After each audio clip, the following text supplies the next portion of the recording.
안녕하세요. 저는 야마모토 다카시입니다. 일본 오사카에서 화학소재 회사에서 25년간 일해온 제조부장이에요. 52세가 된 지금까지 반도체 소재 분야에서만 살아왔죠. 특히 우리 회사가 생산하는 고순도 불화수소는 세계 시장의 70%를 점유하고 있어서 저는 항상 일본 기술에 대한 자부심이 대단했어요. 2019년 7월 평소와 다름없는 월요일 아침이었습니다. 출근길에 라디오에서 흘러나온 뉴스가 제 하루를 완전히 바꿔놓았죠. 일본 정부가 한국에 대한 반도체 소재 수출 규제를 발표한다는 소식이었어요. 불화수소, 포토레지스트, 불화폴리이미드 이 세 가지 핵심 소재에 대해서 말이죠. 회사에 도착하자마자 긴급 임원회의가 소집됐어요. 회의실에 들어서니 모든 임원들의 표정이 심각했지만 솔직히 저는 별로 걱정되지 않았습니다. 오히려 기회라고 생각했거든요. 우리가 생산하는 불화수소만 해도 한국 시장이 전체 매출의 30% 이상을 차지하고 있었고, 한국 기업들이 우리 없이는 도저히 반도체를 만들 수 없다는 걸 누구보다 잘 알고 있었으니까요. 상무님이 말씀하셨어요. 이번 기회에 한국이 우리 기술의 소중함을 깨달을 것이다. 그들은 결국 돌아올 수밖에 없어. 저도 완전히 동감했습니다. 한국의 반도체 의존도를 보면 불화수소는 41.9%, 포토레지스트는 무려 93.2%나 일본에서 수입하고 있었거든요. 이런 상황에서 우리가 공급을 중단하면 한국은 한 달도 버티지 못할 거라고 확신했어요. 그날 저녁 집에 돌아가서 아내에게 말했죠. 이번에 한국이 우리 기술의 진짜 가치를 알게 될 거야. 우리가 얼마나 대단한 회사에서 일하고 있는지 말이야. 아내도 웃으면서 당신 회사 기술이 그렇게 대단하다면서요? 라고 말했어요. 그때까지만 해도 저는 정말 자신만만했습니다. 다음 날부터 한국 언론들이 큰 혼란에 빠졌다는 소식들이 들려왔어요. 삼성전자와 SK하이닉스 주가가 떨어지고 한국 정부가 비상 대책회의를 연다는 뉴스를 보면서 저는 속으로 생각했죠. 역시 예상대로구나. 이제 그들이 우리에게 머리 숙이고 돌아올 시간만 기다리면 되겠어. 하지만 며칠이 지나면서 뭔가 이상한 조짐들이 보이기 시작했어요. 한국 정부가 비상대책을 발표하면서 소재부품 장비, 경쟁력 강화에 추경 예산 2,485억 원을 투입한다고 했거든요. 동료들은 그래봤자 단기간에 우리 기술을 따라잡을 수는 없어라고 했지만 왠지 마음 한구석이 불안해지기 시작했어요. 25년간 이 업계에서 일하면서 쌓은 직감이 뭔가 위험 신호를 보내고 있었거든요. 2019년 8월에 들어서면서 정말 예상하지 못한 일들이 연달아 터지기 시작했어요. 한국이 우리 예상과는 완전히 다른 방향으로 움직이고 있었거든요. 삼성전자와 SK하이닉스가 벨기에 솔베이, 중국, 대만 기업들과 긴급 계약을 체결했다는 소식이 들려왔어요. 심지어 반도체 생산에 전혀 차질이 없다고 발표하더라고요. 처음에는 임시 방편일 뿐이야. 품질 차이가 나면 결국 우리에게 올 수밖에 없어라고 생각했어요.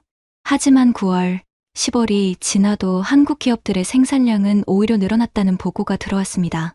도대체 어떻게 이런 일이 가능한 건지 이해할 수 없었어요. 더 충격적인 건 한국 기업들이 우리 소재 없이도 2020년 상반기까지 생산 차질이 전혀 없었다는 거였어요. 회사 영업팀에서 가져온 보고서를 보니 정말 믿을 수 없었습니다. 한국의 반도체 생산량이 오히려 전년 대비 5% 증가했다는 내용이었거든요. 25년간 이 업계에서 일하면서 이렇게 당황스러운 적은 처음이었어요. 그러던 중 일본경제신문에서 일하는 기자 친구 아오키 유이에게서 연락이 왔어요. 대학 동창인 그녀는 경제부에서 10년 넘게 일한 베테랑 기자였어요. 야마모토 상, 한국 현지 취재를 다녀왔는데 상황이 우리 생각과 완전히 달라. 만나서 이야기할 시간 있어? 그녀와 만난 자리에서 들은 이야기는 정말 충격적이었습니다. 한국 기업들이 예상보다 훨씬 빨리 움직이고 있어요. 솔브레인이라는 회사는 벌써 고순도 불화수소 대량 생산 체제를 갖췄고 SK머티리얼즈도 기체 불화수소 생산 라인을 구축하고 있어요. 심지어 미국 듀폰까지 한국의 EUV용 포토레지스트 생산 라인을 만들겠다고 발표했거든요. 저는 도저히 믿을 수 없어서 물었죠. 그래도 품질 면에서는 우리와 차이가 날 거 아니야? 그런데 아오키의 대답은 더욱 충격적이었어요. 그게 아니에요. 한국 기업들이 만든 소재들로 테스트해본 결과 품질 차이가 거의 없다는 거예요. 오히려 일부 공정에서는 더 나은 결과가 나왔다고 해요. 그날 밤 집에 돌아와서 정말 잠을 이룰 수 없었어요. 우리가 70%의 시장 점유율을 갖고 있다고 자만하고 있는 동안 한국은 이미 완전히 새로운 길을 개척하고 있었던 거예요. 더 무서운 건 그들이 우리보다 훨씬 빠른 속도로 움직이고 있다는 사실이었어요. 11월쯤 되니까 회사 분위기가 완전히 달라졌어요. 한국으로 수출되던 물량이 눈에 띄게 줄어들기 시작했거든요. 영업부서에서는 일시적인 현상이라고 했지만 현장에서 일하는 저는 뭔가 근본적인 변화가 일어나고 있다는 걸 느낄 수 있었어요. 생산 라인 가동률이 떨어지기 시작했고 일부 직원들은 조기 퇴근을 하기 시작했거든요. 12월 말 회사 송년회에서 사장님이 말씀하셨어요. 내년에는 분명히 상황이 좋아질 것이다. 한국이 결국 우리 기술의 우수성을 인정하고 돌아올 것이다. 하지만 그 말을 들으면서도 저는 이상하게 불안했어요. 정말 그럴까 하는 의문이 계속 머릿속을 맴돌았거든요. 그리고 2020년이 시작되면서 제 모든 예상은 완전히 빗나갔다는 걸 깨닫게 됐어요. 한국이 단순히 대응한 게 아니라 아예 새로운 차원으로 올라가고 있었던 거예요. 2020년 3월, 저는 생각지도 못한 결정을 내렸어요. 한국에 직접 가보기로 한 거였어요. 아오키 기자가 직접 보지 않으면 믿을 수 없을 거야 라고 했던 말이 계속 머릿속에 맴돌았거든요. 회사에서는 출장 명목으로 한국 시장 조사를 승인해줬어요. 솔직히 말하면 현지 상황이 정말로 그렇게 심각한지 제 눈으로 확인하고 싶었어요. 인천공항에 도착했을 때 받은 첫 번째 충격은 공항 분위기였어요.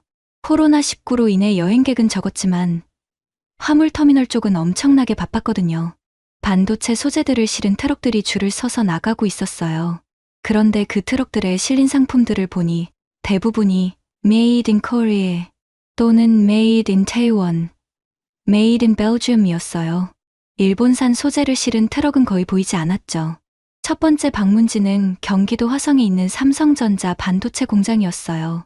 예전에는 우리 불화수소를 실은 일본 트럭들이 매일 드나들던 곳이었거든요.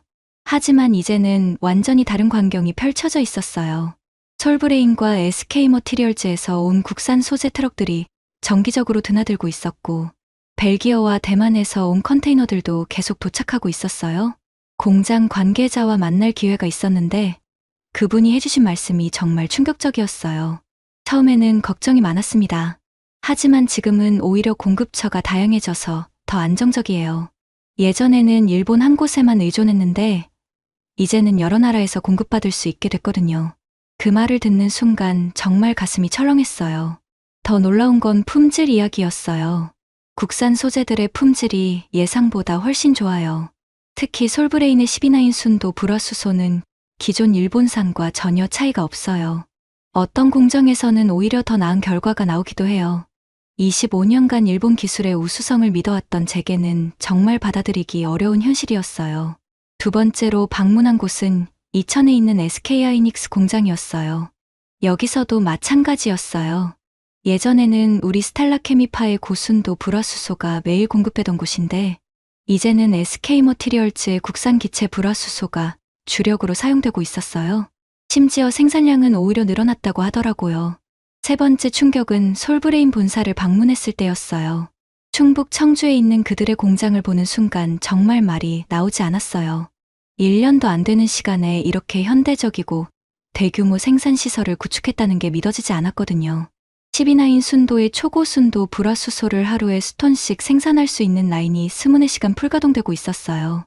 솔브레인 관계자분이 설명해 주시는데 정말 감탄할 수밖에 없었어요. 우리는 일본의 수출 규제를 오히려 기회로 만들었습니다. 정부의 지원과 대기업의 협력으로 1년 만에 완전한 국산화를 이뤄냈어요. 이제는 수출까지 준비하고 있거든요. 그 말을 듣는 순간 정말 온몸에 소름이 돋았어요. 가장 충격적이었던 건 그들의 기술 수준이었어요. 단순히 우리 기술을 따라 만든 게 아니라 아예 새로운 방식으로 접근했더라고요. 환경 친화적인 공정을 적용했고 자동화 수준도 우리보다 훨씬 높았어요. 심지어 AI를 활용한 품질 관리 시스템까지 도입했다고 하더라고요. SK머티리얼즈 공장도 마찬가지였어요. 초고순도 기체 불화수소 생산에서 세계 최고 수준의 기술을 확보했다고 자신 있게 말하더라고요. 실제로 그들이 생산한 제품의 순도를 측정해보니 우리 제품과 전혀 차이가 없었어요. 오히려 일부 항목에서는 더 나은 결과가 나왔죠. 한국 체류 마지막 날, 현지 한국 언론과의 인터뷰에서 한 기자분이 물어보셨어요. 일본 분들은 한국의 이런 변화를 어떻게 보시나요? 저는 솔직하게 대답할 수밖에 없었어요. 정말 놀랍습니다. 한국의 기술 발전 속도와 품질 수준은 우리 예상을 완전히 뛰어넘었어요. 일본으로 돌아가는 비행기 안에서 계속 생각했어요. 우리가 한국을 너무 과소평가했다는 것, 그리고 기술, 격차라는 게 생각보다 훨씬 빨리 좁혀질 수 있다는 것을 뼈저리게 깨달았거든요. 더 중요한 건 한국이 단순히 우리 기술을 따라한 게 아니라 완전히 새로운 차원의 접근을 했다는 거였어요. 한국에서 보낸 일주일은 제 25년간의 확신을 완전히 뒤흔들어 놓았어요. 그리고 일본으로 돌아가서 마주하게 될 현실은 더욱 충격적이었어요. 한국에서 돌아온 후 제가 목격한 것은 정말 참담한 현실이었어요. 2020년 상반기 우리 회사 실적 발표를 보는 순간 머리가 하얘졌어요. 한국 수출이 무려 50% 이상 급감했다는 충격적인 숫자가 적혀 있었거든요. 25년간 회사를 다니면서 이런 급격한 매출 하락은 처음 경험하는 일이었어요. 더 충격적인 건 우리만의 문제가 아니었다는 거예요. 업계 전체가 비슷한 타격을 받고 있었어요. 포토레지스트 분야의 선두 기업 JSR은 영업이익이 32억 8,840만 엔에서 전년 대비 27.4%나 급감했고, 폴리미드 1위 스미토모화학도 영업이익이 1,426억 엔에서 1,277억 엔으로 10.5% 감소했어요. 우리 스텔라 케미파는 더 심각했죠. 영업이익이 35억 2,300만 엔에서 24억 700만 엔으로 31.7%나 떨어졌어요. 회사 분위기는 말할 수 없이 침울했어요. 경영진은 비상대책회의를 연일 소집했지만 뾰족한 해결책은 나오지 않았어요. 한국 시장을 다시 되찾을 방법을 찾아보려 했지만 이미 한국 기업들이 국산화에 완전히 성공한 상황에서는 사실상 불가능해 보였어요. 그런데 정말 절망적이었던 건 한국 기업들의 성과였어요. 아오키 기자가 가져온 자료를 보니 정말 믿을 수 없었어요. 솔브레인은 2019년 8,929억 원에서 2020년 1조 1,316억 원으로 매출이 27%나 증가했어요. ENF 테크놀로지는 3,882억 원에서 4,776억 원으로 23% 성장했고, SK머티리얼즈도 8,201억 원에서 9,088억 원으로 11% 늘어났더라고요. 완전히 정반대 상황이었어요. 우리는 급격히 추락하는데 한국 기업들은 오히려 폭발적으로 성장하고 있었던 거죠. 더 참담한 건 이런 현실을 부정할 수 없다는 거였어요. 숫자가 모든 걸 말해주고 있었거든요. 2020년 하반기에는 더욱 충격적인 소식들이 연달아 들려왔어요. 한국의 반도체 소재 수입 의존도가 90%에서 20%까지 떨어졌다는 발표가 나온 거예요. 불화수소의 경우는 더 극단적이었어요. 대일본 수입액이 2019년 1월부터 5월까지 2,840만 달러였는데 2021년 같은 기간에는 460만 달러로 83.6%나 급감했어요. 사실상 한국이 일본 의존도를 거의 제로 수준까지 낮춘 거였어요. 가장 당황스러웠던 건 일본 언론들의 반응이었어요. 특히 우리 니케이 신문에서 나온 기사를 보고 정말 충격을 받았어요. 한국이 예상보다 빨리 소재 자립에 나섰고 일본 기업은 대체 불가능하다는 자만에 빠져 있었다는 내용이었거든요. 자국 언론조차 우리의 실책을 지적하고 있었던 거예요. 더 참담한 소식들이 계속 이어졌어요. 모리타와 학공업은 2019년 중반 대비 2020년 하반기 매출이 약 40%나 감소했어요. 쇼와덴코는 한국 거래 급감으로 반도체용 가스 부문이 아예 적자로 전환됐고요. 업계 전체가 총체적 위기에 빠진 상황이었어요. 개인적으로 가장 힘들었던 건 동료들의 변화였어요. 예전에는 한국 기술을 무시하던 사람들이 이제는 우리가 너무 방심했다. 한국을 과소평가했다는 말을 하기 시작했어요. 하지만 이미 늦었어요. 한국은 더 이상 우리를 필요로 하지 않았거든요. 2021년 초 더욱 절망적인 보고서가 나왔어요. 한국이 소재 국산화에 성공한 것도 모자라서 이제는 해외 수출까지 시작했다는 거였어요. 솔브레인은 불화수소를 우리가 직접 만든다는 사실이 꿈만 같았다면서도 이제는 동남아시아 시장 진출을 준비하고 있다고 발표했어요. 한국산업통상자원부 국장이 한 말은 정말 뼈에 사무쳤어요.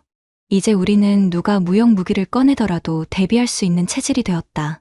이 말은 단순히 소재 국산화에 성공했다는 게 아니라 앞으로는 절대 일본에 휘둘리지 않겠다는 의지를 보여주는 거였어요. 그해 여름, 아오키 기자와 다시 만났을 때 그녀가 한 말이 잊혀지지 않아요. 야마모토 상, 이번 일로 우리가 배운 교훈이 뭔지 알아요? 기술 격차라는 건 생각보다 훨씬 빨리 좁혀질 수 있다는 거예요.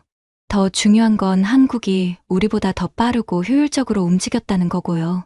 정말 뼈아픈 깨달음이었어요.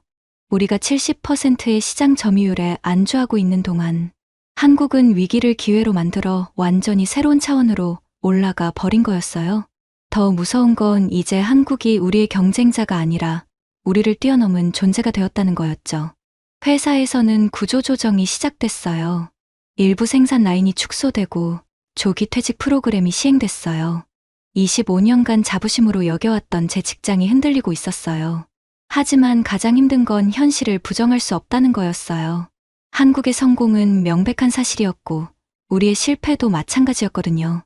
2023년 3월 정말 예상하지 못한 소식이 들려왔어요. 한일 양국이 수출 규제 문제를 해결하기로 합의했다는 거였어요. 일본 정부가 불화수소, 포토레지스트, 불화폴리이미드 3개 품목에 대한 수출 규제를 해제한다고 발표한 거죠. 하지만 이미 너무 늦었어요. 한국은 이미 완전히 다른 길로 가고 있었거든요.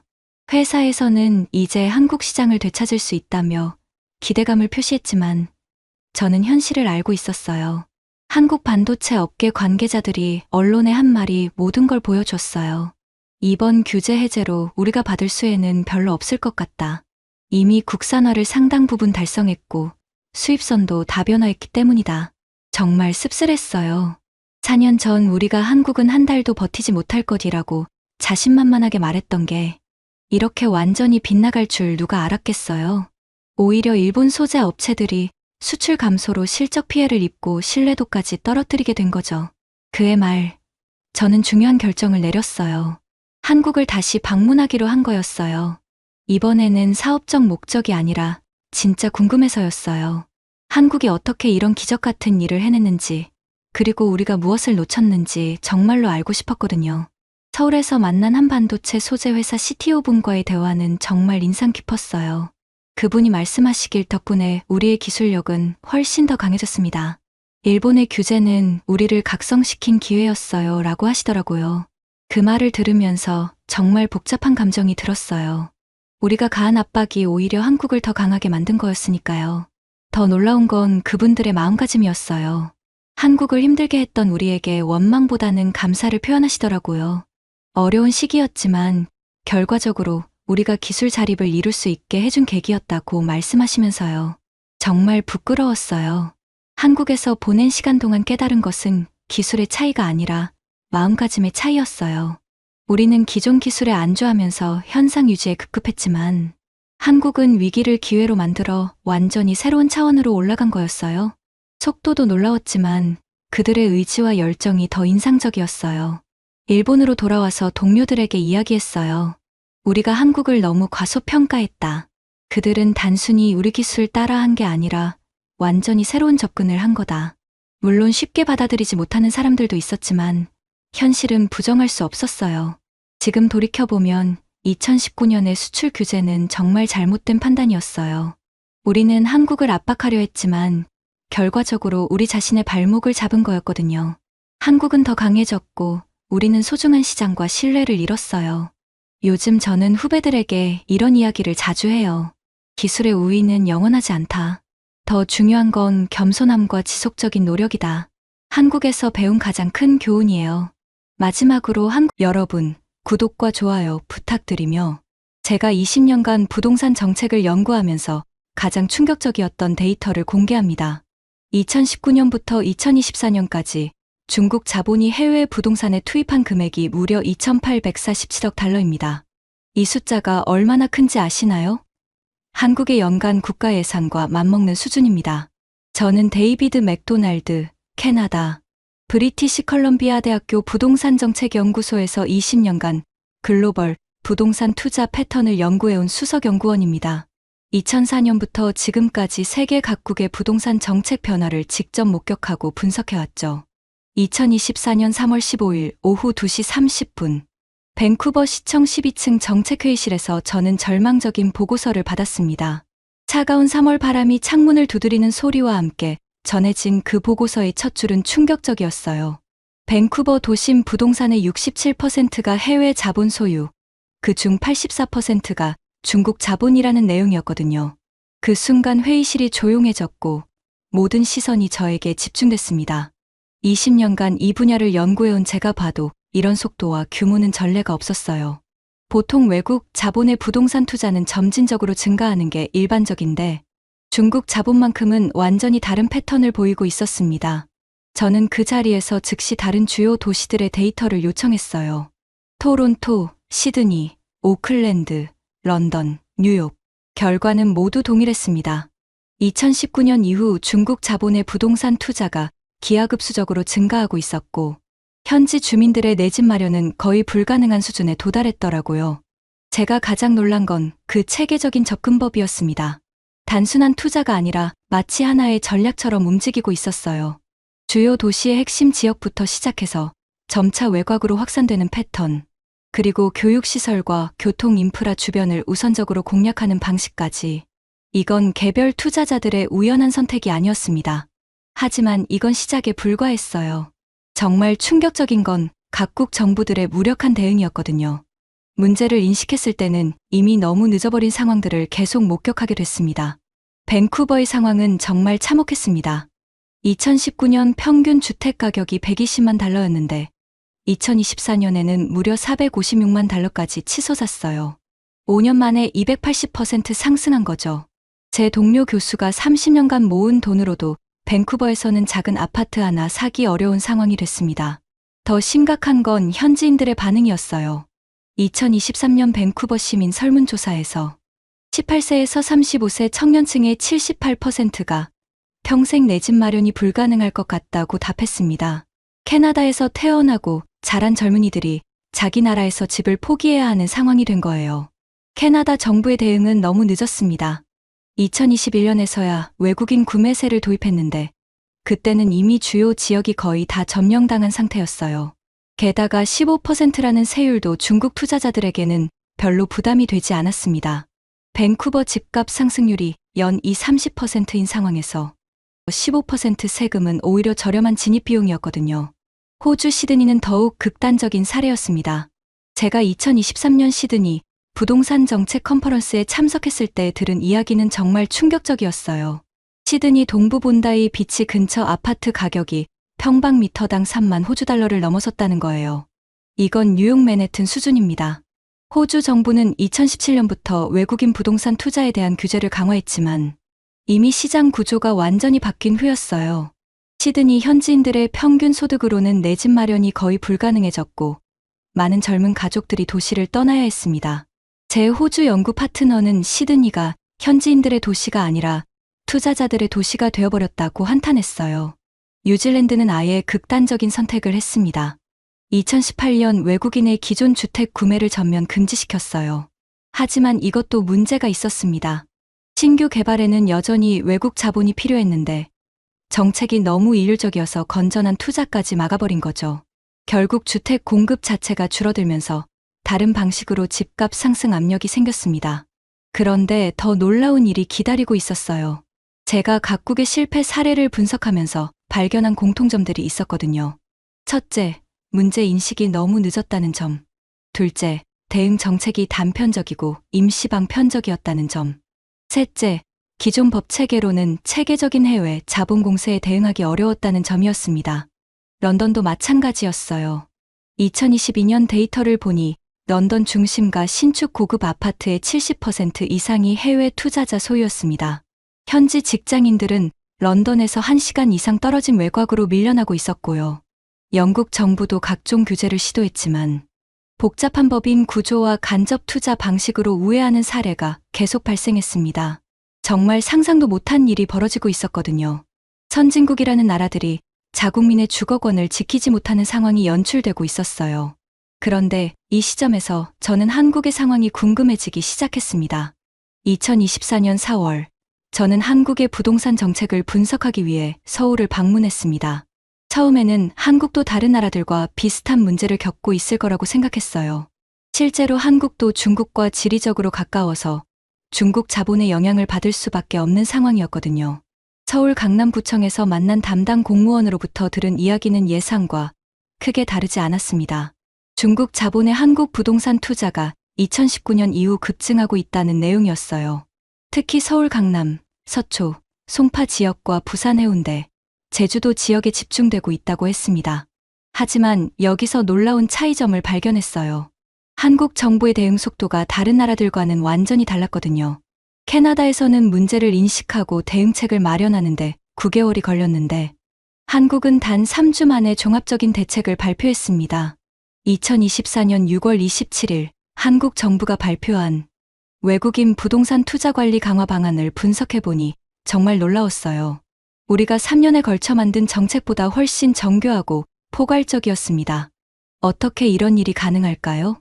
첫 번째로 감탄한 부분은 한국의 데이터 수집과 분석 능력이었습니다. 한국은 이미 2020년부터 외국인 부동산 투자에 대한 실시간 모니터링 시스템을 구축하고 있었어요. 국토교통부, 법무부, 기획재정부가 연계해서 외국인 투자 현황을 매월 집계하고 분석하고 있었거든요. 제가 받은 한국 정부 자료를 보니 중국 자본의 한국 부동산 투자 규모는 2019년 12억 달러에서 2023년 47억 달러로 증가했습니다. 4년 만에 거의 4배가 늘어난 거예요. 하지만 한국의 전체 부동산 시장 규모에서 차지하는 비중은 여전히 3.2% 수준이었습니다. 캐나다의 23%나 호주의 19%에 비하면 아직은 관리 가능한 수준이었어요. 더 놀라운 건 한국이 이미 2021년부터 상호주의 원칙을 도입했다는 점이었습니다. 중국이 한국인의 중국 내 부동산 투자를 제한하는 만큼 한국도 중국인의 한국 부동산 투자에 상응하는 제한을 가한다는 원칙이었어요. 이건 우리가 상상도 못한 접근법이었습니다. 서울 여의도에 있는 한국부동산원에서 만난 연구원으로부터 더 자세한 설명을 들었습니다. 한국은 외국인 부동산 투자를 단순히 막는 것이 아니라 한국 경제에 도움이 되는 투자는 장려하고 투기성 투자는 차단하는 방식을 취하고 있다고 했어요. 구체적으로는 신규 주택 건설이나 도시 재개발 같은 생산적 투자에는 세제 혜택을 주고 기존 주택을 단순 매입해서 보유하는 투기성 투자에는 중과세를 부과하는 차별화 전략이었습니다. 이런 정교한 정책 설계는 다른 나라에서는 볼 수 없었던 접근법이었어요. 그런데 한국은 달랐습니다. 제가 가장 인상 깊었던 건 한국 정부의 선제적 대응이었어요. 다른 나라들이 문제가 심각해진 후에야 뒤늦게 대응했다면 한국은 문제가 본격화되기 전에 미리 방어 체계를 구축해 놓았더라고요.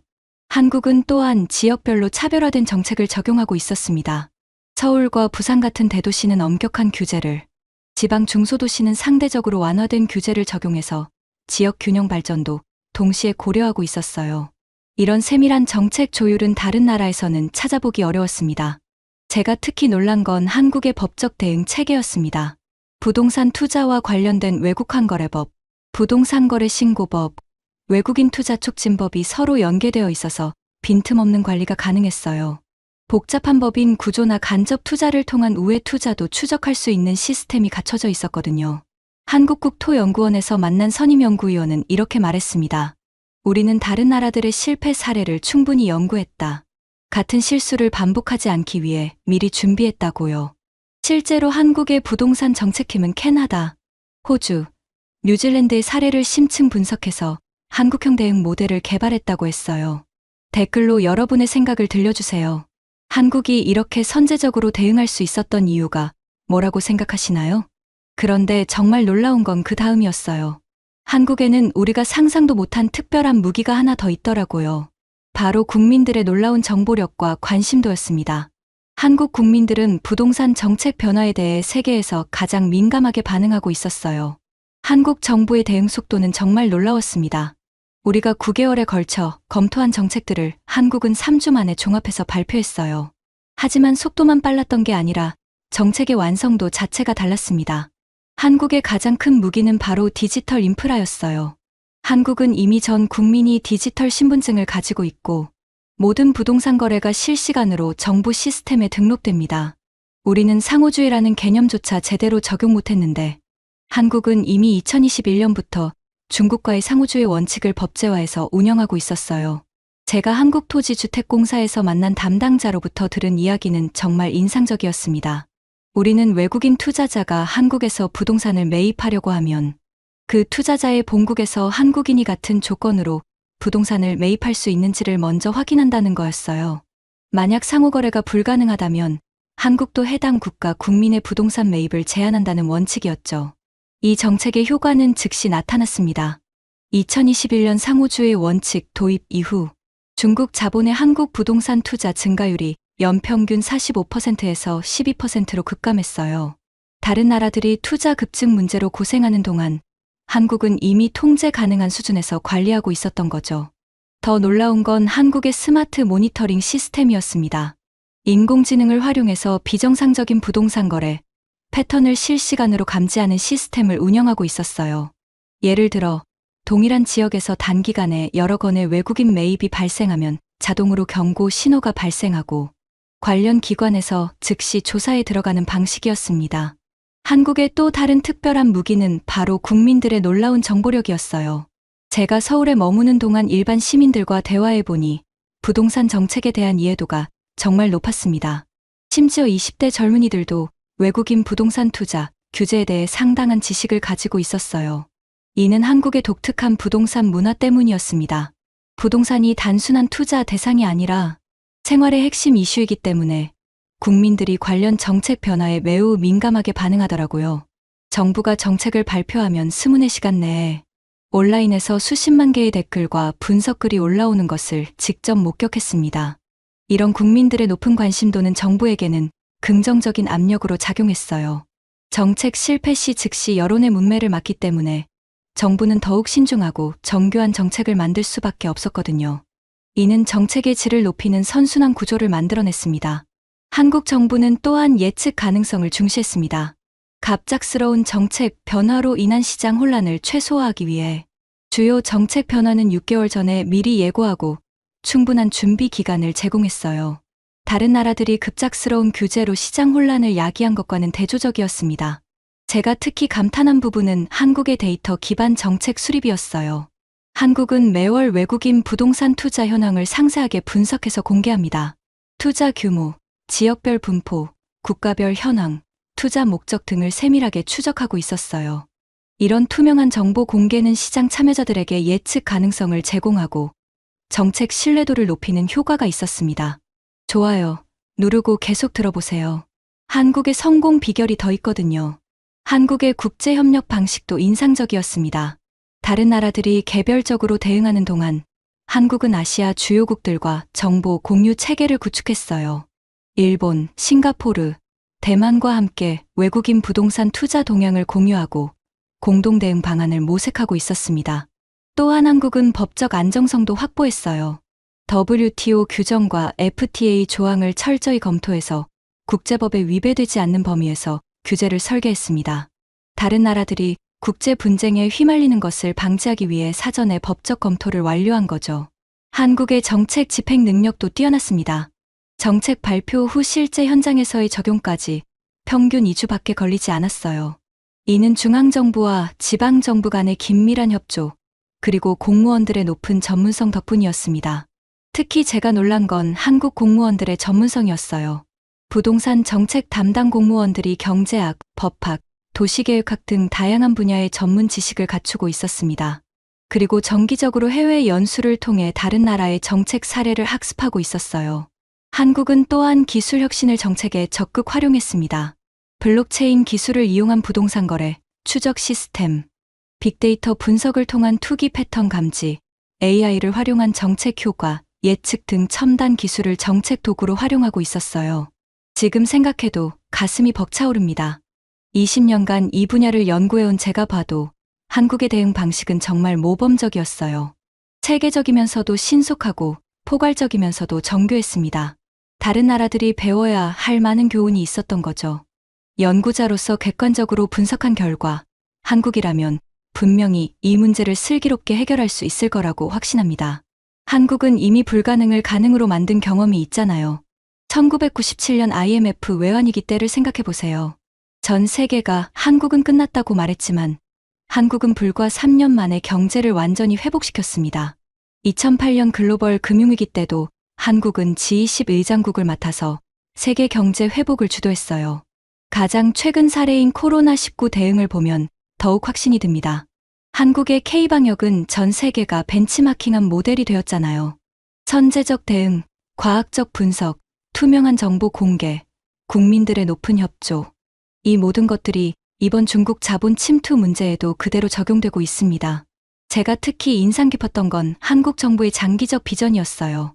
단순히 외국 자본을 막는 것이 아니라 한국이 아시아 부동산 시장의 새로운 모델을 제시하겠다는 포부를 가지고 있었습니다. 실제로 여러 아시아 국가들이 한국의 정책 모델을 도입하려고 문의해오고 있다고 들었어요. 한국이 보여줄 해법이 전 세계의 새로운 모델이 될 것입니다. 외국인 투자는 장려하되 투기는 차단하고 시장 개방과 국민, 주거권 보호를 동시에 달성하는 한국형 모델이 글로벌 스탠다드가 될 가능성이 높습니다.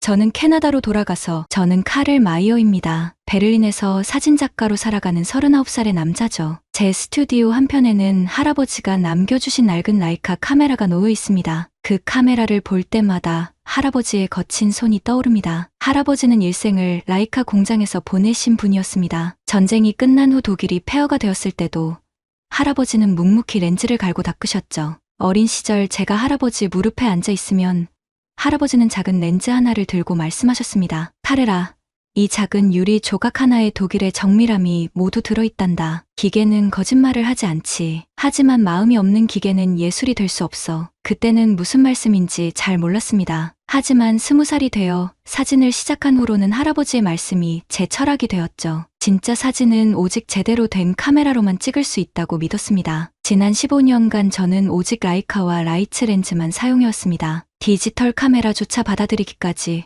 5년이 걸렸을 정도니까요. 필름의 질감과 수동 초점의 정확함, 셔터를 누르는 순간의 기계적 진동까지 모든 것이 완벽해야 한다고 생각했습니다. 그런 저에게 스마트폰으로 사진을 찍는다는 건 마치 젓가락으로 수프를 마시는 것과 같았습니다. 말이 안 되는 일이었죠. 특히 요즘 젊은이들이 스마트폰을 들고 무턱대고 셔터를 누르는 모습을 보면 답답했습니다. 구도도 노출도 제대로 모르면서 100장씩 찍어대는 모습이 예술과는 거리가 멀어 보였거든요. 작년 가을 베를린 국제사진전에서 있었던 일이 생각납니다. 어떤 20대 청년이 갤럭시 폰으로 찍었다는 야경사진을 출품했더군요. 기술적으로는 나쁘지 않았지만 저는 고개를 저었습니다. 기술이 좋아진다고 예술이 되는 건 아니야. 동료 심사위원들에게 그렇게 말했죠. 진짜 사진가라면 장비의 한계를 이해하고 그 한계 안에서 최선을 다해야 한다고 믿었으니까요. 버튼 하나 누르면 모든 걸 알아서 해주는 기계에 의존하는 건 예술가의 자세가 아니라고 생각했습니다. 제 스튜디오 벽에는 할아버지가 라이카로 찍으신 흑백 사진들이 걸려 있습니다. 1945년 전쟁 직후 베를린의 모습들이죠. 거친 화질이지만 그 안에는 할아버지의 마음이 담겨 있습니다. 기술적 완벽함보다 더 소중한 것이 있다는 걸 보여주는 사진들이었습니다. 저 역시 그런 사진을 찍고 싶었습니다. 기계에 의존하지 않고 오직 제 눈과 손과 마음으로만 찍는 사진 말이죠. 그래서 스마트폰 카메라가 아무리 발전해도 관심이 없었습니다. 그건 진짜 사진이 아니라고 생각했거든요. 하지만 제가 그렇게 확신하고 있을 때 예상치 못한 제안이 들어왔습니다. 서울에서 열리는 국제 스마트폰 사진대회의 심사위원으로 초청받은 것이었죠. 처음에는 거절하려 했습니다. 스마트폰 사진을 심사한다는 게 제 신념과 맞지 않았거든요. 하지만 주최 측에서 보낸 이메일을 다시 읽어보니 마음이 바뀌었습니다. 이번 대회는 단순한 스마트폰 사진 경연이 아니라 전통 카메라와 최신 스마트폰 카메라의 진정한 비교를 통해 사진 예술의 미래를 모색하는 자리라고 했습니다. 그리고 심사위원들에게는 최신 갤럭시와 아이폰을 제공해서 직접 테스트해볼 기회를 준다고 했죠. 한번 확인해보는 것도 나쁘지 않겠군. 제가 스마트폰 카메라의 한계를 정확히 짚어내서 진짜 카메라의 우수성을 증명할 수 있는 기회라고 생각했습니다. 그렇게 저는 생애 처음으로 아시아행 비행기표를 끊었습니다. 할아버지의 라이카를 가방에 넣고 서울로 향하는 길에서 저는 확신했습니다.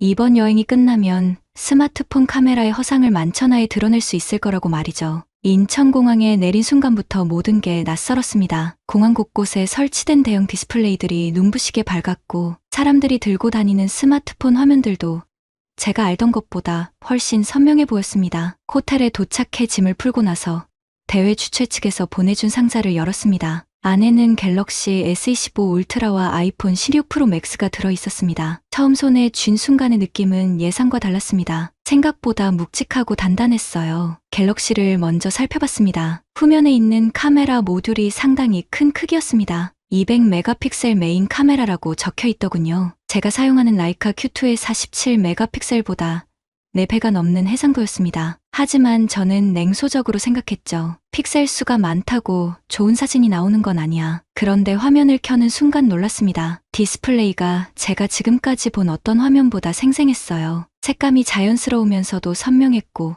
밝기도 충분했습니다. 호텔 창밖의 서울 야경을 배경화면으로 설정해 두었는데 마치 창문을 하나 더 뚫어놓은 것 같은 착각이 들 정도였습니다. 아이폰도 만져봤습니다. 애플 제품 특유의 프리미엄한 질감이 느껴졌고 운영체제의 매끄러운 동작이 인상적이었습니다. 하지만 여전히 제 마음속에는 의구심이 있었어요. 아무리 좋아도 스마트폰은 스마트폰일 뿐이라고 생각했거든요. 다음 날 아침 대외 사무국에서 브리핑을 받았습니다. 젊은 한국인 직원이 영어로 설명해 주었는데 갤럭시 S25 울트라에 대한 얘기를 들으면서 조금씩 흥미가 생겼습니다. 망원 카메라가 2개나 있다는 것, 5배율과 3배율을 자유롭게 선택할 수 있다는 것, 그리고 초광각 카메라도 50메가픽셀이라는 것까지 정말 그 정도 성능이 나올까? 의심스러웠지만 호기심은 생겼습니다. 그날 저녁 혼자서 경복궁 근처를 둘러보기로 했습니다. 라이카는 호텔에 두고 갤럭시만 들고 나갔어요. 진짜 테스트를 해보고 싶었거든요. 궁궐 앞에 서서 첫 번째 사진을 찍었습니다. 화면에서 보이는 결과물이 예상보다 좋았어요. 야간인데도 노이즈가 생각보다 적었고 건물의 디테일도 제법 살아있었습니다. 하지만 여전히 만족스럽지는 않았죠. 역시 스마트폰 수준이군. 그런데 망원 카메라를 써보고 나서 생각이 바뀌기 시작했습니다. 5배율로 설정하고 멀리 있는 건물을 찍어보니 라이카의 망원 렌즈를 달았을 때와 비슷한 압축감이 나왔어요. 손떨림 보정도 놀라울 정도로 잘 작동했습니다. 더 놀라운 건 야간 모드였습니다. 거의 캄캄한 골목길에서도 몇 초간 기다리면 밝고 선명한 사진이 나왔어요. 제가 라이카로 찍으려면 삼각대와 긴 노출이 필요한 상황에서 손으로 들고도 이 정도 결과가 나온다는 게 신기했습니다. 호텔로 돌아와서 찍은 사진들을 큰 화면으로 살펴봤습니다. 기술적으로는 분명히 인상적이었어요. 하지만 뭔가 부족한 느낌이 들었습니다. 너무 완벽해서 오히려 인공적으로 보였거든요. 라이카로 찍은 사진에 있는 그런 거친 매력이 없었습니다. 다음날 다른 심사위원들을 만났습니다. 프랑스에서 온 사진작가, 일본의 카메라 평론가, 그리고 미국의 기술 전문 기자까지 모두들 최신 스마트폰 카메라의 발전에 대해 이야기했는데 그들의 반응이 제 예상과 달랐습니다. 미국 기자는 더버즈라는 매체에서 갤럭시 S25 울트라에 10점 만점에 8점을 줬다고 말했습니다. 2025년 최고의 스마트폰이라고 평가했다더군요. 프랑스 사진작가는 아이폰의 영상 편집 속도에 감탄했고 일본 평론가는 두 제품 모두 전문 카메라와 견줄 만한 수준이라고 했습니다. 저만 여전히 회의적이었어요. 기술적으로는 발전했을지 몰라도 예술적 가치는 다른 문제라고 생각했거든요. 하지만 마음 한구석에서는 불안감이 커져갔습니다. 혹시 제가 놓치고 있는 게 있는 건 아닐까 하는 생각이 들었어요. 그날 밤 혼자 호텔방에서 갤럭시와 아이폰으로 찍은 사진들을 다시 봤습니다. 기술적 완성도는 확실히 높았어요. 하지만 여전히 뭔가 빠진 것 같은 느낌이었습니다. 아니면 제가 선입견에 사로잡혀 있는 건 아닐까요? 할아버지의 라이카를 꺼내서 만져봤습니다. 차갑고 무거운 금속의 촉감이 익숙했어요. 이 카메라로 찍은 사진에는 분명 다른 무언가가 있었습니다. 하지만 갤럭시로 찍은 사진들도 나름의 매력이 있다는 걸 부인할 수는 없었어요. 내일은 제대로 비교해봐야겠어. 처음으로 진지하게 테스트해볼 생각이 들었습니다. 스마트폰 카메라를 무시하기엔 너무 많은 발전이 있었다는 걸 인정할 수밖에 없었거든요. 새벽 5시에 일어나 창덕궁으로 향했습니다. 본격적인 비교 테스트를 해보기로 마음먹었거든요. 가방에는 할아버지의 라이카와 갤럭시, 아이폰이 모두 들어있었습니다. 궁궐 입구에서 같은 구도로 3장의 사진을 찍었습니다. 먼저 라이카로 1장, 그 다음 갤럭시로, 마지막에 아이폰으로 말이죠. 라이카의 무게감 있는 셔터음이 귀에 익숙했지만 갤럭시의 조용한 촬영음도 나름 매력적이었어요. 라이카로 찍은 사진을 확인하는 데만 30분이 걸렸습니다. 호텔로 돌아가서 컴퓨터에 연결해야 했거든요. 반면 갤럭시는 즉시 결과를 볼 수 있었어요. 화면 밝기도 한낮 햇빛 아래에서 충분히 밝아서 디테일까지 선명하게 보였습니다. 더 놀라운 건 망원 촬영이었습니다. 궁궐 지붕에 처마 장식을 찍어보고 싶었는데 라이카로는 가까이 갈 수 없는 거리였어요. 하지만 갤럭시의 5 배율 망원으로는 손쉽게 접근할 수 있었습니다. 게다가 손떨림 보정이 워낙 뛰어나서 삼각대 없이도 선명한 사진을 얻을 수 있었어요. 아이폰도 시험해봤습니다. 색감 처리가 갤럭시와는 다른 느낌이었어요. 좀 더 자연스럽고 차분한 톤이었습니다. 영상 녹화 기능을 써보니 놀라울 정도로 안정적이었고 편집도 바로바로 되었습니다. 오후에는 명동거리로 나갔습니다. 인물 사진을 테스트해보고 싶었거든요. 지나가는 사람들에게 양해를 구하고 몇 장 찍어봤는데 갤럭시의 인물 모두가 상당히 정교했습니다. 배경 흐림 정도도 자연스럽게 조절되었고 피부톤 표현도 생각보다 좋았어요. 하지만 뭔가 아쉬웠습니다. 너무 완벽해서 오히려 인공적으로 보였거든요. 라이카로 찍으면 약간의 거칠음이 있는데 그게 오히려 사람답게 느껴지곤 했어요. 스마트폰은 모든 걸 매끄럽게 다듬어버리는 것 같았습니다. 저녁 무렵 동대문 디자인 플라자에 도착했습니다. 야경 촬영의 진짜 테스트가 시작되는 순간이었어요. 라이카로는 삼각대를 설치하고 긴 노출로 찍어야 하는 상황이었습니다. 하지만 갤럭시는 야간 모드 하나로 해결되었어요. 갤럭시 화면에 나타난 결과를 보고 잠시 멍해졌습니다. 제가 라이카로 10분 걸려서 찍을 사진을 3초 만에 완성해버렸거든요. 게다가 노이즈도 거의 없었고 디테일도 선명했습니다. 건물의 LED 조명까지 과포화 없이 자연스럽게 표현되었어요. 아이폰도 비슷한 결과를 보여줬습니다. 다만 색감 표현에서 조금 차이가 있었어요. 갤럭시가 좀 더 화려하고 생동감 있게 표현했다면 아이폰은 좀 더 사실적이고 절제된 느낌이었습니다. 호텔로 돌아와서 새 카메라로 찍은 사진들을 나란히 놓고 비교해봤습니다. 라이카 사진에는 분명 다른 무언가가 있었어요. 필름 특유의 질감이랄까 아니면 기계적 한계가 만들어내는 독특한 매력 같은 건 말이죠. 하지만 스마트폰 사진들도 각각의 매력이 있었습니다. 특히 갤럭시의 200메가픽셀 사진을 확대해서 보니 놀라웠어요. 멀리 있는 간판의 작은 글씨까지 읽을 수 있을 정도였거든요. 라이카로는 상상도 할 수 없는 해상도였습니다. 무엇보다 편의성의 차이가 컸어요. 라이카로 사진을 찍으려면 여러 가지 준비가 필요했지만 스마트폰은 즉석에서 모든 게 해결되었습니다. 찍자마자 결과를 확인할 수 있고 마음에 들지 않으면 바로 다시 찍을 수 있었어요. 하지만 여전히 마음 한구석에는 의문이 남았습니다. 이렇게 쉽게 찍힌 사진이 과연 예술일까요? 고민과 노력 없이 얻어진 결과물이 진정한 가치를 가질 수 있을까요? 그날 밤 인터넷으로 더 버즈의 리뷰를 찾아봤습니다. 갤럭시 S25 울트라를 2025년 최고의 스마트폰이라고 평가한 기사였어요. 특히 카메라 성능에 대해서는 극찬을 아끼지 않았습니다. 전문 카메라에 버금가는 성능이라고 했어요. 아이폰에 대한 평가도 찾아봤습니다. 특히 영상 처리 속도가 뛰어나다는 평가가 많았어요. 실제로 제가 테스트해본 결과도 비슷했습니다. 같은 영상을 편집할 때 아이폰이 훨씬 빨랐거든요. 밤늦게까지 고민했습니다. 기술적으로는 분명 인상적이었어요. 하지만 예술적 가치는 별개의 문제라고 생각했습니다. 아무리 좋은 도구라도 그것을 사용하는 사람의 마음이 중요하다고 믿었거든요. 하지만 동시에 인정할 수밖에 없었습니다. 스마트폰 카메라가 이 정도 수준에 올랐다는 것, 그리고 많은 사람들이 이 도구로 자신만의 이야기를 담고 있다는 것을 말이죠. 내일은 좀 더 진지하게 테스트해봐야겠어. 처음으로 스마트폰 카메라에 대한 편견을 조금씩 내려놓기 시작했습니다. 여전히 확신은 서지 않았지만 적어도 가능성은 인정하게 되었어요. 대회 사흘째 되는 날, 본격적인 비교 테스트가 시작됐습니다. 주최 측에서 준비한 실험실 같은 공간에 들어서니 각종 측정 장비들이 눈에 띄었어요. 벤치마크 소프트웨어며 색감 측정기며 전문가용 모니터까지. 이런 환경에서 스마트폰을 테스트한다는 게 신기했습니다. 젊은 한국인 기술자가 테스트 결과를 보여주기 시작했습니다. 갤럭시 S25 울트라와 아이폰 16 프로 맥스를 동시에 돌린 그래픽 성능 테스트였어요. 화면에 나타난 숫자를 보고 깜짝 놀랐습니다. 갤럭시가 초당 34프레임을 기록한 반면 아이폰은 22프레임에 그쳤거든요. 이게 정말 맞나요? 기술자는 고개를 끄덕이며 몇 번 더 테스트를 반복했습니다. 결과는 같았어요. 갤럭시의 그래픽 처리 능력이 아이폰보다 훨씬 뛰어났습니다. 제가 알기로는 애플의 칩이 항상 안드로이드보다 앞섰다고 들었는데 상황이 바뀐 것 같았어요. 하지만 다른 테스트에서는 정반대 결과가 나왔습니다. 영상 편집 속도를 재는 테스트였는데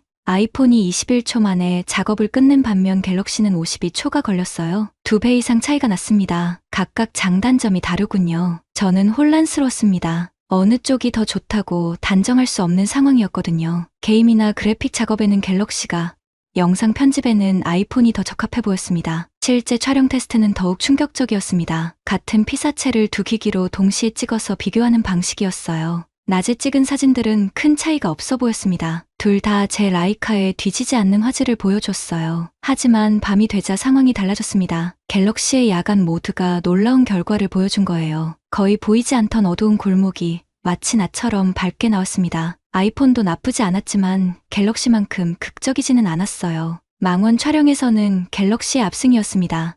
배율 망원으로 찍은 사진이 놀라울 정도로 선명했어요. 손떨림 하나 없이 깔끔한 결과물이 나왔습니다. 제가 라이카에 500mm 렌즈를 달고 삼각대를 써서 찍은 것과 비슷한 수준이었어요. 가장 당황스러운 건 블라인드 테스트였습니다. 같은 장면을 라이카, 갤럭시, 아이폰으로 각각 찍어서 파일명을 가린 채 다른 심사위원들에게 보여주는 방식이었죠. 제가 자신 있게 라이카로 찍은 야경 사진이 있었는데 투표 결과가 충격적이었습니다. 프랑스 사진작가가 갤럭시로 찍은 사진을 가장 좋다고 평가한 거예요. 자연스러운 색감과 선명함, 그리고 노이즈 처리가 탁월하다고 했습니다. 제 라이카 사진은 두 번째였어요. 클래식한 느낌은 좋지만 디테일이 부족하다는 평가였습니다. 그날 밤 호텔로 돌아와서 깊은 생각에 빠졌습니다. 15년간 저를 지배해온 믿음이 흔들리기 시작했어요. 정말로 장비가 그렇게 중요한 걸까요? 아니면 제가 너무 과거에 매여 있었던 걸까요? 갤럭시와 아이폰으로 찍은 사진들을 다시 천천히 봤습니다. 처음에는 보이지 않았던 것들이 눈에 들어오기 시작했어요. 갤럭시 사진의 생생한 색감, 아이폰 사진의 자연스러운 톤, 각각 다른 매력이 있었습니다. 할아버지의 말씀이 떠올랐습니다. 기계는 거짓말을 하지 않는다고 하셨죠. 그렇다면 이 스마트폰들도 거짓말을 하지 않는 거겠네요. 다만 제가 그 진실을 받아들이기 싫었을 뿐이었을지도 모릅니다. 다음날 마지막 테스트가 있었습니다. 각자 자유 주제로 사진을 찍어서 제출하는 방식이었어요. 저는 고민 끝에 갤럭시를 선택했습니다. 망원 기능을 활용해서 한강에서 일몰을 찍어보기로 했어요. 강변에 서서 배율 망원으로 저 멀리 빌딩들 사이로 지는 해를 담았습니다. 화면에서 보이는 결과가 놀라웠어요. 빌딩의 윤곽도 선명하고 노을의 그라데이션도 자연스럽게 표현됐습니다. 라이카로도 이 정도 결과를 얻으려면 상당한 준비가 필요했을 텐데요. 그 순간 깨달았습니다. 제가 지금까지 고집해온 건 예술이 아니라 그냥 편견이었을지도 모른다는 걸요. 좋은 사진의 기준이 장비에 있는 게 아니라 사진가의 눈과 마음에 있다면 그 도구가 라이카든 갤럭시든 상관없는 거 아닐까요? 하지만 여전히 마음 한구석에는 저항감이 있었습니다. 이렇게 쉽게 바뀔 수는 없었어요. 일생을 바쳐온 신념을 하루아침에 버릴 수는 없었거든요. 그날 밤에도 잠들지 못하고 계속 고민했습니다. 예술이란 뭘까요? 기술일까요? 아니면 마음일까요? 할아버지라면 뭐라고 하셨을까요? 답을 찾기 위해 더 깊이 들어가야 할 것 같았습니다. 베를린으로 돌아온 지 한 달이 지났을 때 저는 여전히 서울에서의 경험을 정리하지 못하고 있었습니다. 갤럭시와 아이폰으로 찍은 수백 장의 사진들이 컴퓨터 폴더 안에 그대로 있었어요. 보고 싶지 않았거든요. 그 사진들을 보면 제 50년간의 신념이 흔들렸던 순간들이 떠올랐으니까요. 하지만 마음 한구석에서는 계속 신경이 쓰였습니다. 특히 창덕궁에서 갤럭시 S25 울트라로 찍었던 야경 사진이 자꾸 생각났어요. 그날 밤 궁궐의 첨화성과 달빛이 어우러진 모습을 5배율 망원으로 담았는데 라이카로 찍었다면 삼각대와 최소 30초의 노출이 필요했을 장면을 손으로 들고 찍었거든요. 어느 날 저녁 결국 그 사진들을 다시 열어봤습니다. 그리고 깜짝 놀랐어요. 기억보다 훨씬 좋았거든요. 단순히 기술적으로만 좋은 게 아니라 감정까지 제대로 담겨 있었습니다. 특히 인사동 골목길에서 찍은 할머니의 모습은 제가 라이카로 찍었던 어떤 인물 사진보다 생동감이 있었어요. 그때 문득 할아버지의 말씀이 떠올랐습니다. 기계는 거짓말을 하지 않지만 마음이 없는 기계는 예술이 될 수 없다고 하셨던 말씀 말이에요. 그런데 이 사진들에는 분명히 마음이 담겨 있었습니다. 제 마음이요. 용기를 내서 몇 장의 사진을 선별해 큰 화면으로 출력했습니다. 그리고 스튜디오 벽에 걸어봤어요. 할아버지의 흑백 사진들 옆에 말이죠. 처음에는 어색했지만 시간이 지날수록 조화롭게 보이기 시작했습니다. 한 주 후에 오랜 친구인 마르쿠스가 스튜디오에 들렀습니다. 그는 베를린에서 꽤 유명한 갤러리를 운영하는 사람이에요. 마르쿠스는 새로 걸린 사진들을 보더니 관심을 보였습니다. 카를, 이 사진들 정말 좋은데? 새로운 카메라 샀어? 저는 망설이다가 솔직하게 말했습니다. 스마트폰으로 찍었다고요. 마르쿠스는 믿을 수 없다는 표정을 지었어요. 정말? 이게 폰으로 찍은 거야?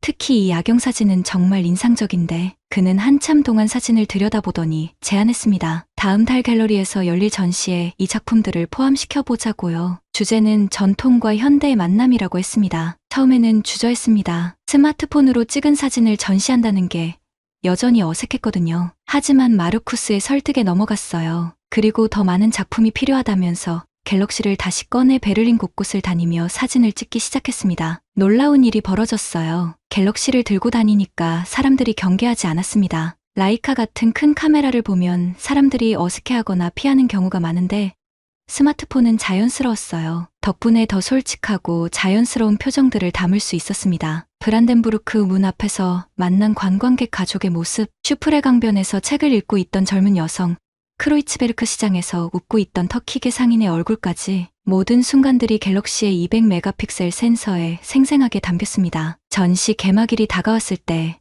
저는 여전히 불안했어요. 과연 사람들이 어떻게 받아들일까 싶었거든요. 하지만 결과는 예상을 뛰어넘었습니다. 관람객들은 스마트폰으로 찍었다는 사실을 믿지 않았어요. 특히 한국에서 찍은 궁궐 야경들은 많은 사람들의 찬사를 받았습니다. 베를린 일간지 타게스 슈피겔의 문화부 기자가 인터뷰를 요청했습니다. 그녀는 30대 초반의 젊은 여성으로 기술과 예술의 경계에 대해 깊이 있는 질문들을 던졌어요. 전통적인 카메라만 고집하셨던 분이 갑자기 스마트폰을 사용하게 된 계기가 궁금합니다. 저는 서울에서의 경험을 차근차근 설명했습니다. 처음에는 편견을 가지고 갔지만 실제로 써보니 기술의 발전이 예상보다 훨씬 앞서 있었다고요. 특히 한국의 스마트폰 기술이 이미 전문 카메라의 영역까지 침범하고 있다고 했습니다. 하지만 가장 중요한 깨달음은 다른 거였어요. 좋은 사진을 만드는 건 카메라가 아니라 사진가의 눈과 마음이라는 거였죠. 기사가 나간 후 반응이 뜨거웠습니다. 독일의 사진 커뮤니티에서 큰 화제가 되었어요. 전통을 고집하던 사진가가 스마트폰을 받아들였다는 상징적 의미가 컸던 것 같습니다. 더 놀라운 건 한국에서도 이 소식이 알려졌다는 거였어요. 서울의 한 방송사에서 연락이 와서 화상 인터뷰를 요청했습니다. 이 인터뷰에서 저는 솔직하게 말했습니다. 한국의 기술력은 제 예상을 완전히 뛰어넘었습니다. 갤럭시 S25 울트라는 단순한 스마트폰이 아니라 강력한 창작 도구였어요. 그날 밤 스튜디오에서 혼자 있을 때 할아버지의 라이카를 다시 꺼내 만져봤습니다. 여전히 소중한 카메라였지만 이제는 다른 의미로 다가왔어요. 전통을 고수하는 것도 중요하지만 새로운 기술을 받아들이는 용기도 필요하다는 걸 깨달았거든요. 벽에 걸린 할아버지의 사진과 제가 갤럭시로 찍은 사진들을 번갈아 보면서 생각했습니다. 결국 중요한 건 어떤 도구를 쓰느냐가 아니라 그 도구로 무엇을 표현하느냐였어요. 할아버지도 만약 지금 살아계셨다면 이 놀라운 기술의 발전을 기뻐하셨을 것 같았습니다. 전시가 끝난 후에도 많은 사람들이 제게 연락을 해왔습니다. 스마트폰 사진에 대한 편견을 버리게 되었다는 분들, 새로운 시도를 해보고